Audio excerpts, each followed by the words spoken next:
Please do take a seat, and you may want page 969 open in front of you as well.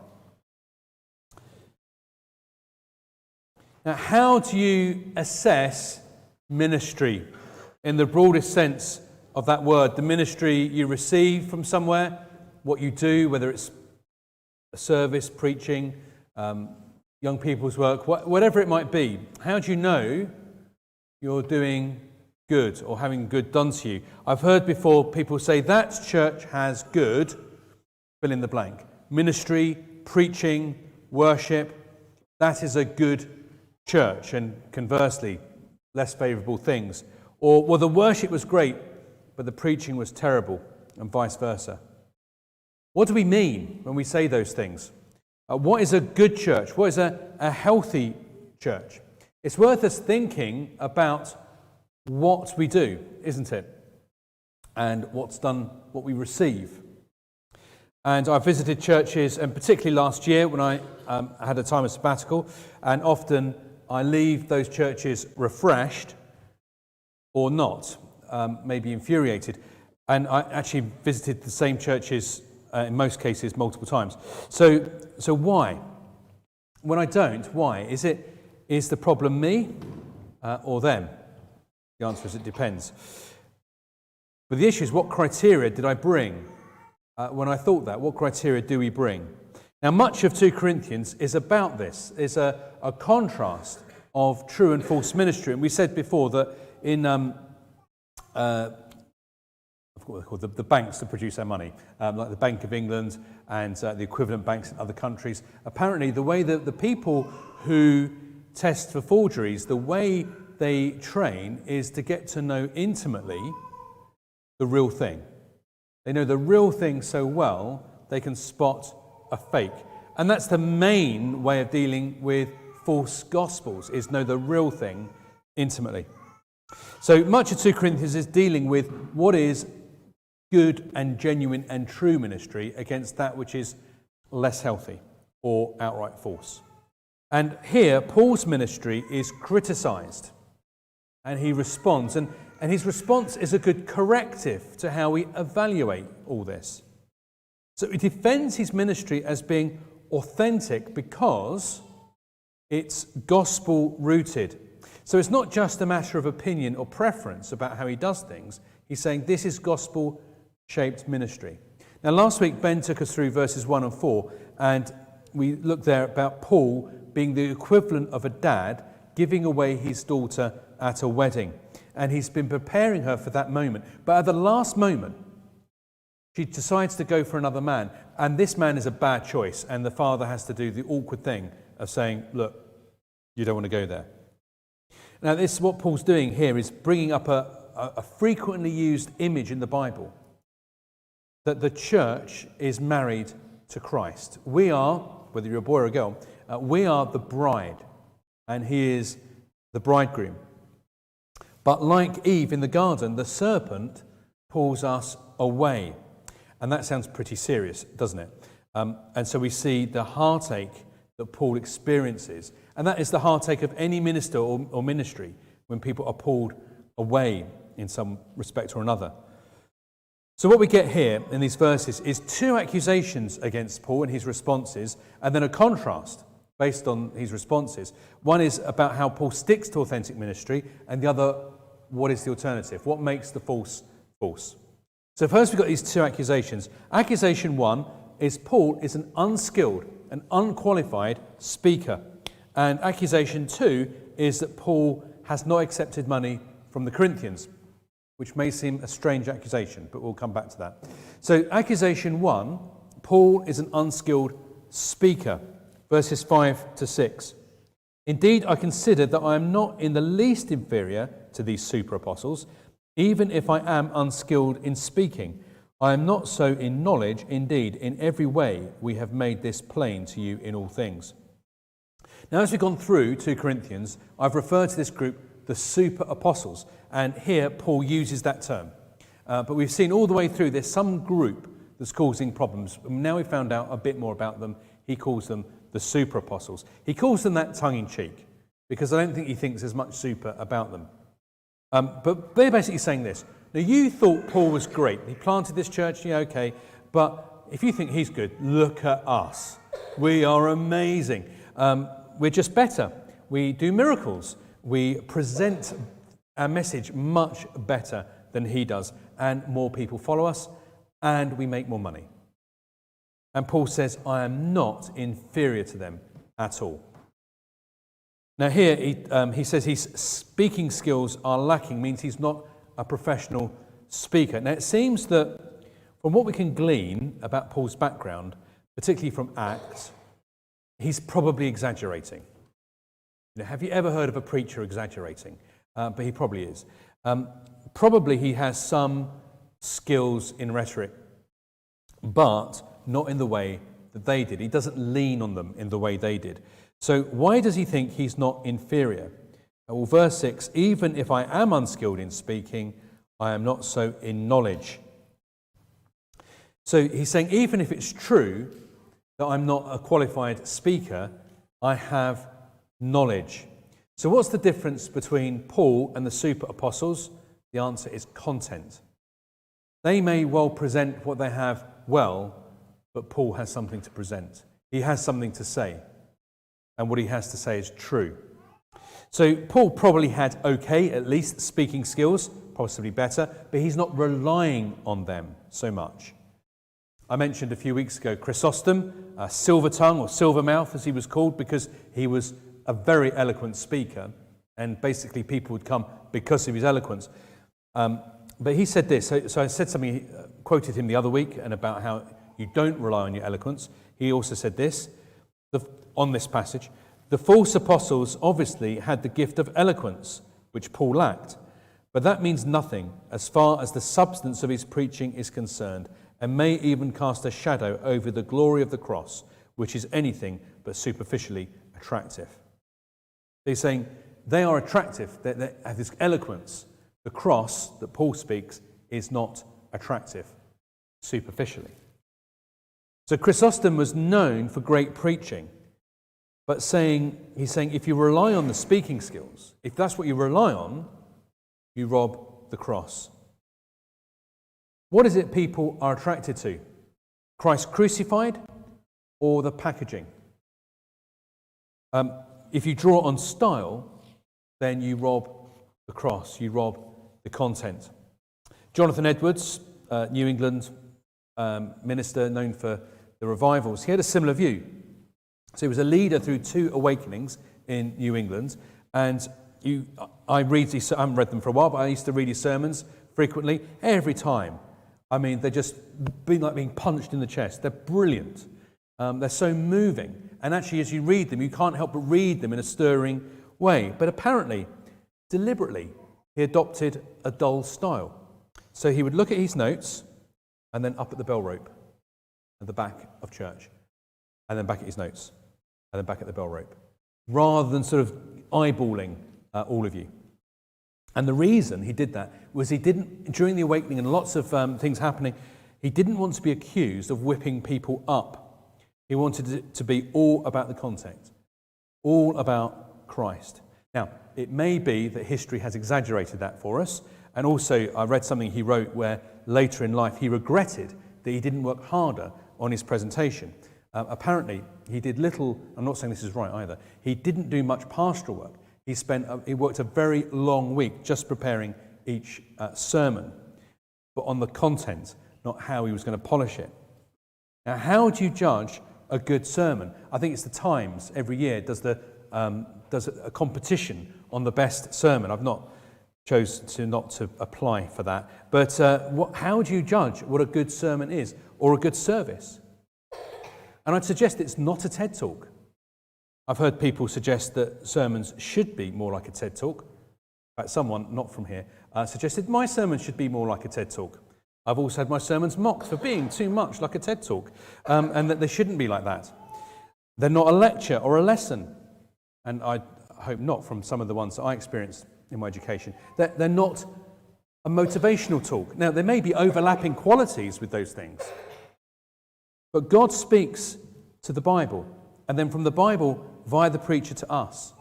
So What it's about is a content that serves, not just a content to display the content or to display knowledge, but speaking to us to do us good, whether we like it or not.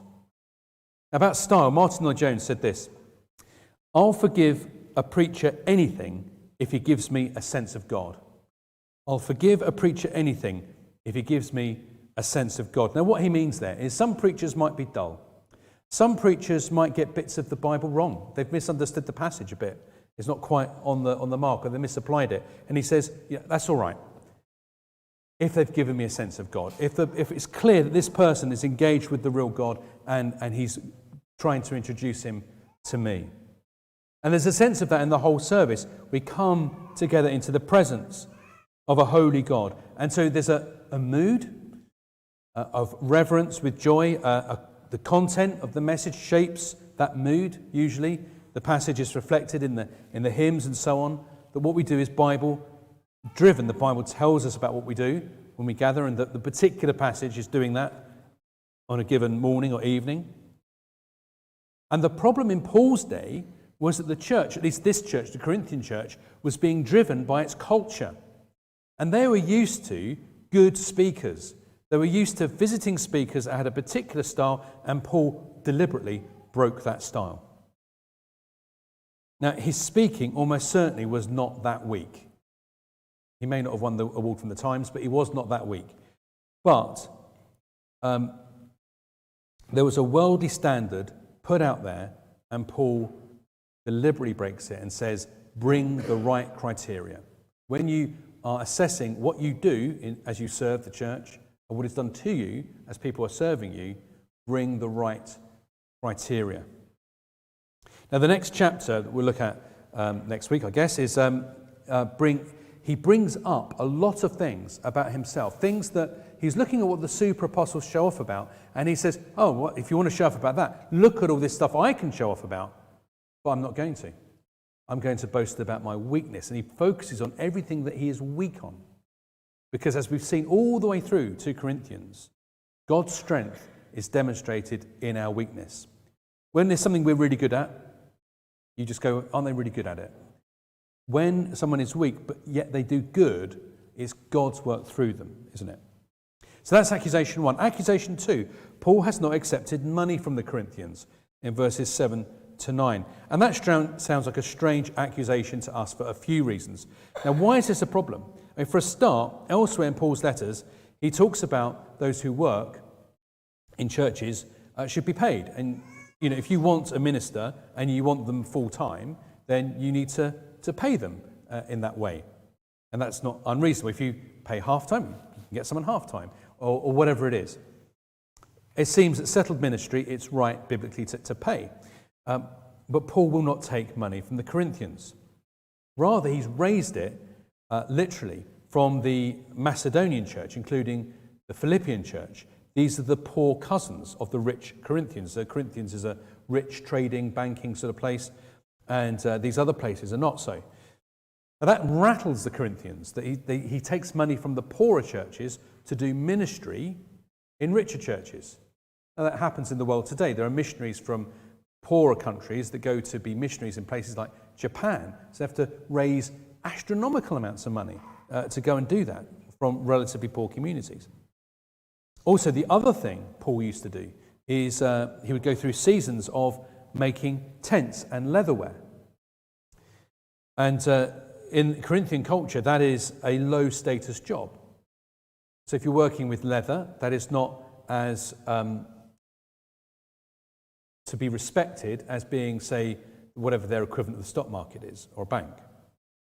And so this is an embarrassment to the Corinthians, that their minister or their apostle has raised his money from a poor church, or group of poor churches, and from his own hard work with his hands.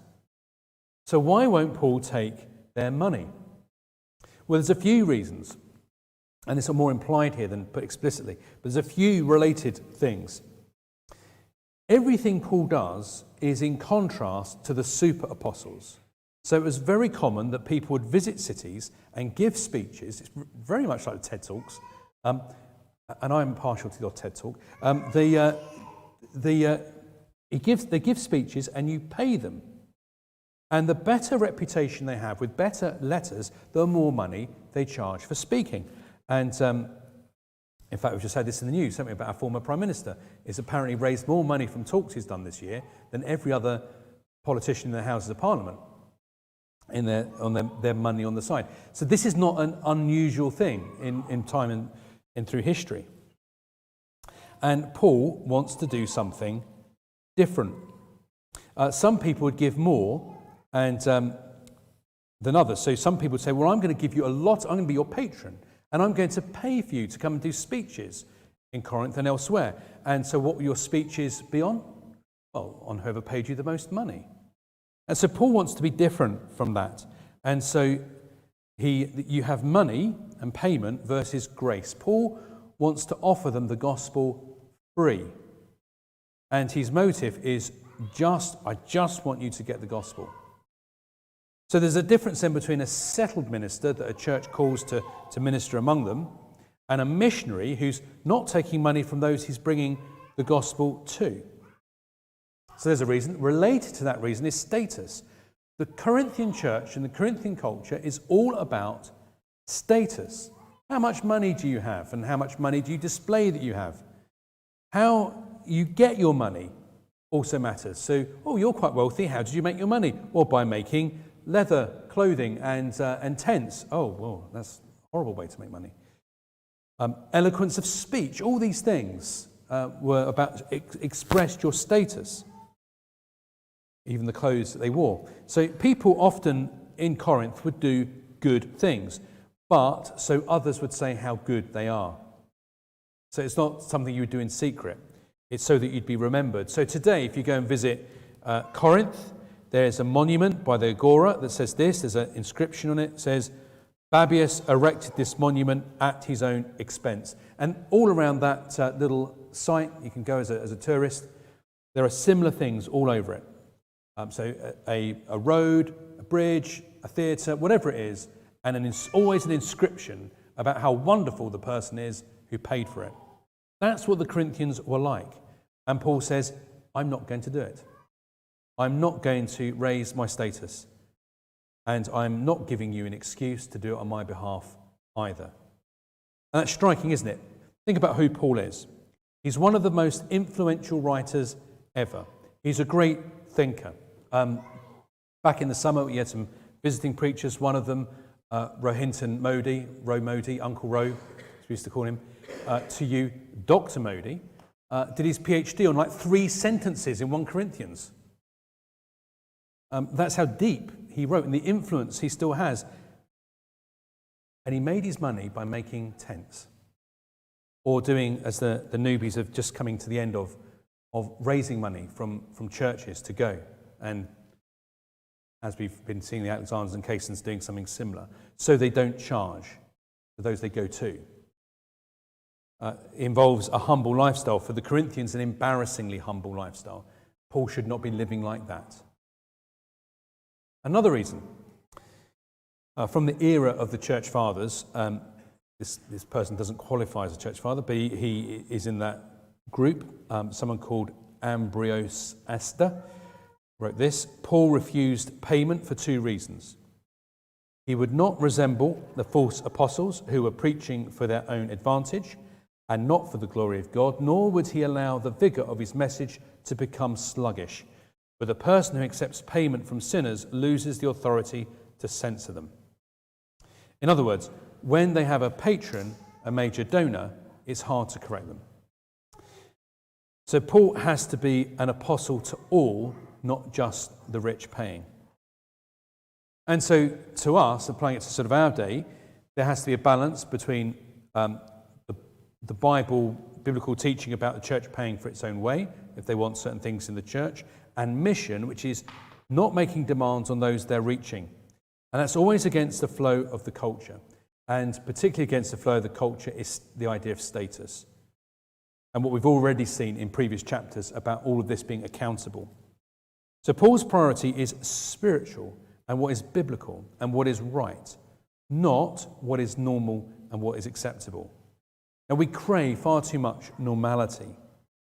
So missionaries, as a rule, raise external support especially if they're doing, if they're going to breaking ground, if they're pioneering work.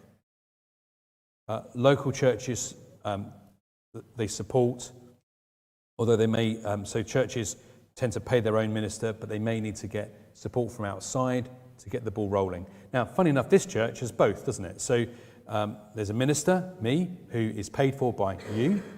I appreciate that greatly. And one is paid externally with the idea of augmenting, expanding the work, and maybe down the road that might become some sort of pioneering work. Depends on what God has planned.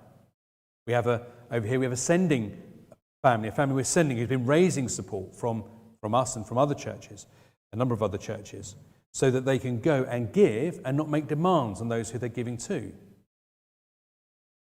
But even when the support is local, those who do the ministry shouldn't be tied as they proclaim. It's great that I don't know what any of you give, if you do, or who gives what. So don't favour a particular group or not controlled by. So Paul answers these two accusations. He says, I'm not a skilled speaker, but I speak the truth. I'm not paid by the Corinthians by design, because I want to be of grace and service to you. Now, what he goes on to say then is about how he sticks to these biblical principles and makes a contrast with these super apostles. So the first thing is he sticks to his guns in verses 10 to 12. So Paul's has talked about his style and funding and the reasons behind that.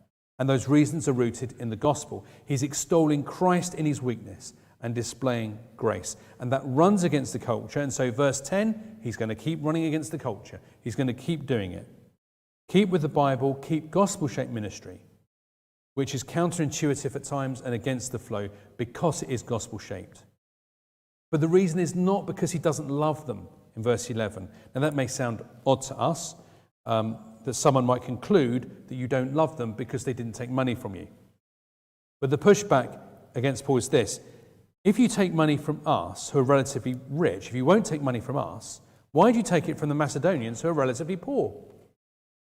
Aren't we good enough? Is our money not good enough? Don't you love us? Do you disrespect us?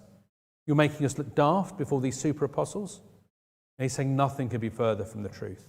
It's because of my love I'm doing this.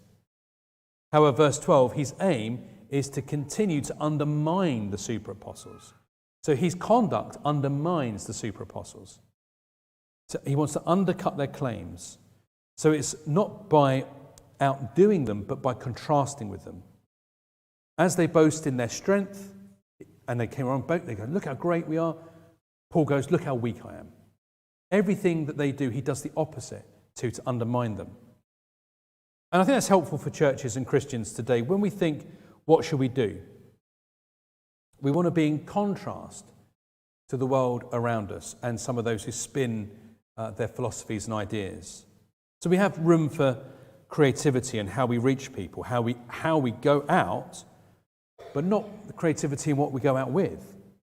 And how do we do church? Well, we don't have to go back to the drawing board to think about how we worship.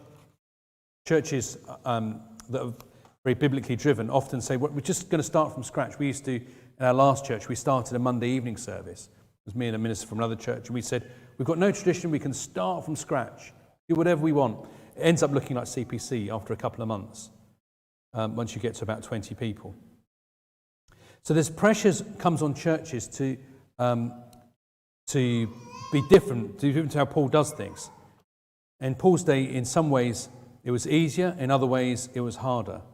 But there's always a pressure. In Paul's day, there's a pressure. In our day, there's a pressure. Every day between, in different ways, there's a pressure to conform to cultural norms. And there are obvious ways which are easier to avoid, and there are subtle ways. Because it's our culture, it's hard sometimes to spot. And it's harder because churches have absorbed some of them. We all have absorbed some of them. So it's all about asking the right questions, being biblically framed, gospel-driven, and stick to our guns. But also we need to look at the false. So we contrast the super apostles in 13 to 15. They're now named as such by Paul, and he's been talking about them since the start of the letter, really. Paul's contrasting his authentic ministry and message with theirs. How are they different? What are they like? Well, verse 13, he says, they are false and deceitful workmen who disguise themselves as apostles of Christ. So they're deceitful and false, but disguised as the real thing. Now think about it. None of you here, I know all of you, none of you here are going to, if a man turns up who's red, whose legs look a little bit like a goat's, with horns and a fork, says, "Come follow me," if indeed the devil looks like that, I'm guessing you're not going to follow. But back to Ben's sermon last week, where they had the parallel with marriage.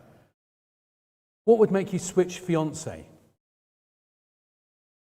Maybe you have, I don't know. But if you were about to marry and you switch to another person, what could make you do that?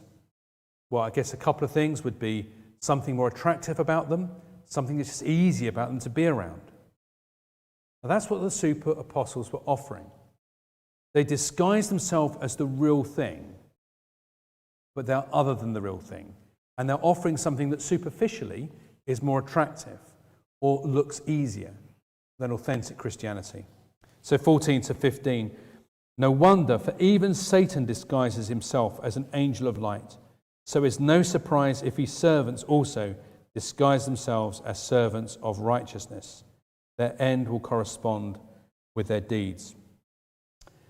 Satan comes as an angel of light. His servants, tragically often they're in the church, they come as servants of righteousness, apparently, at first glance. They have to look convincing, because you're a very clever bunch. So it has to be convincing, doesn't it? The whole thing has to be believable. Now, some churches actually call their leaders apostles. Now, either they're using the word way too loosely, or they're claiming to be 2,000 years old. And we saw a definition in John's Gospel. An apostle is an ear and eyewitness of the risen Jesus. But think about this. What would convince you to what sort of thing would pull you away from the real Jesus, from the real gospel? Well, I think it depends on each of us individually, but it could be a number of things. It could be, it's just less embarrassing to follow in the world. A less embarrassing version of Christianity. Something that's more normal. Something that has an arresting presentation. Something that perhaps tickles your intellect, makes you feel clever, is clever sounding. Or the opposite, something that sounds that it's not too clever. Something that offers security in the immediate term. Something that makes you feel good about yourself. Someone I know who's a minister now, quite an experienced minister, talks about his early days as a Christian, and he was thinking about when he was into star signs and went, how could I, who's very clever, how could I get into star signs? Because they're so stupid. And he he spent a load of money getting this analysis of him down. And it starts off, you're such a good bloke. And of course, when someone tells you you're such a good bloke, you go, wow, they really know me. That's one way of getting into people. And you could summarize it, it's probably a whole load of other ways, but you could summarize it all like this. It puts us at the center. False gospels put us at the center and not Christ. And that's why they're persuasive, and that's why they're subtle. Now, a bit of digging, we see that's what some do, and it even happens in mainstream denominations. It happens from time to time in what we'd call good churches. But it appeals to everyone, and so we're all inclined towards it. Churches can be quite biblical, but feel the force of this. It's always asking a question, isn't it? To ask of ourselves, to ask of CPC. What are we selling? Who are we selling? Who is at the center? If Christ is at the center, as revealed in the Bible, if Christ is our focus and we're pointing to him, we're okay. You can't ask for much more. The alternative is us at the center, to lure people to Christ rather than Christ being the lure himself, or Christ is the route to something else that I want. You see, super apostle churches are very comfortable places to go, and they present what they do well. Now, does any of what I'm saying actually matter? Well, back to last week in verse 4 that Ben took us through. It's a different gospel. The problem, he's saying, is that Paul is putting up with that, but they're not putting up with Paul. They put up with the false gospel, but they're not putting up with Paul. But it's like gravity, isn't it? We're pulled to such things. But notice the end of verse 15 again. Their end will correspond with their deeds. Now, sometimes it takes time, but eventually motives are exposed. Sadly, we've seen in just about every kind of church you could mention that happens. So how do we tell? Well, we ask searching questions of ourselves and of what we see, and ask questions of what we do and we receive. Is a ministry or a minister or someone or something that's happening at church, does it fit this criteria? Is it displaying their strength or Christ's strength in their weakness? Are they glorying in their presentation, or are they in the shadow of the cross? Are they following the Bible or what they think works? Are they shaped by the gospel or by what pleases people? Are their lives modelled on Jesus Christ? This theme we've been looking at, it keeps on popping up from the first chapter of 2 Corinthians, that the Christian and the church is united to Christ, and therefore we're united to Christ in his sufferings, and that's not optional. You're united to Christ, therefore you suffer, but as you suffer, you get comforted. So the sufferings of the cross flow to us, then the comfort of the cross flows to us. But it has to be in that order. And then when the comfort flows to us, it goes out from us to others.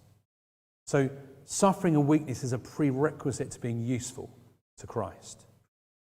And often we're a mixed bag, aren't we? But what are we trying to be? So pray for your church to be a growing, maturing body patterned on Jesus Christ and not being pushed to any mould other than the mould that is Jesus Christ. Let's pray.